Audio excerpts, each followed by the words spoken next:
যুক্তরাষ্ট্রের জুলাই মাসে কর্মসংস্থান প্রত্যাশার চেয়ে অনেক কম বেড়েছে, আর পূর্ববর্তী 2 মাসের নন ফার্ম পেরোলের হিসাব 2,58,000 চাকরি কমিয়ে সংশোধন করা হয়েছে।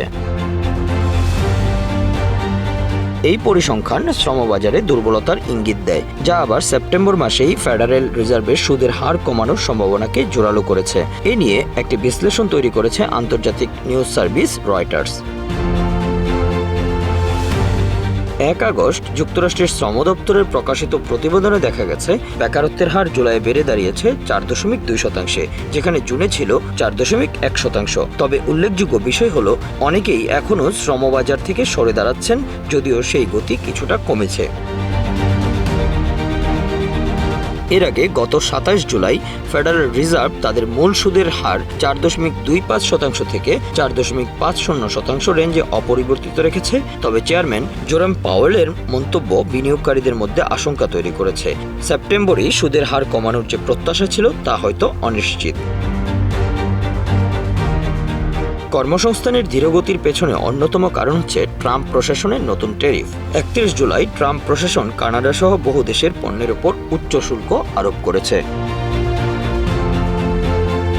ফেড বন্ডসের প্রধান অর্থনীতিবিদ ক্রিস্টোফার রাবকি বলেন, সেপ্টেম্বরে সুদের হার কমানোর দরজা কিছুটা খুলে গেল। শ্রমবাজার পুরোপুরি ধ্বংস হয়নি, তবে আহত এবং এই পরিস্থিতি মার্কিন অর্থনীতির মোড় ঘুরিয়ে দিতে পারে।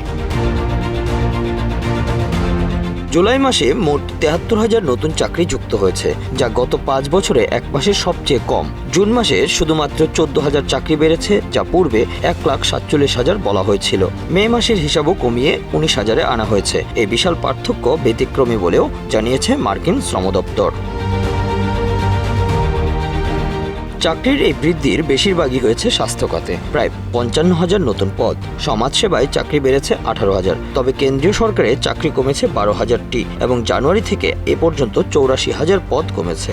সুপ্রিম কোর্টের রায় অনুযায়ী হোয়াইট হাউস সরকারি খরচ কমাতে ব্যাপকভাবে কর্মী ছাঁটাই করতে পারবে। মুদ্রানীতি সংক্রান্তে ফেড এখনো দ্বিধান্বিত, তবে বাজারে ধারণা সেপ্টেম্বরেই সুদের হার কমানো শুরু হতে পারে। শ্রমবাজারে সরবরাহ ও চাহিদা একসাথে কমলেও ফেড চেয়ারম্যান জেরোম পাওয়েল এটিকে ডাউনসাইড রিস্ক বলে অভিহিত করেছেন। ট্রাম্পের অভিবাসন নীতির কারণে শ্রমবাজারে কর্মী সংকট দেখা দিয়েছে, যার সঙ্গে যুক্ত হয়েছে বেবি বুমারদের অবসর গ্রহণ। ফলে এখন আর প্রতি মাসে 1 লাখ নতুন চাকরি তৈরি না হলেও চলবে।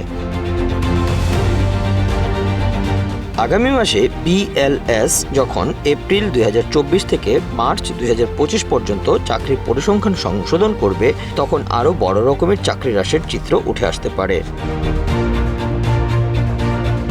ডলার অন্যান্য মুদ্রার বিপরীতে দুর্বল হয়েছে এবং ট্রেজারি বন্ডের সুদ হার কমেছে, যা ইঙ্গিত দিচ্ছে যে মার্কিন অর্থনীতি সম্ভবত একটি মন্দার মুখোমুখি হতে যাচ্ছে।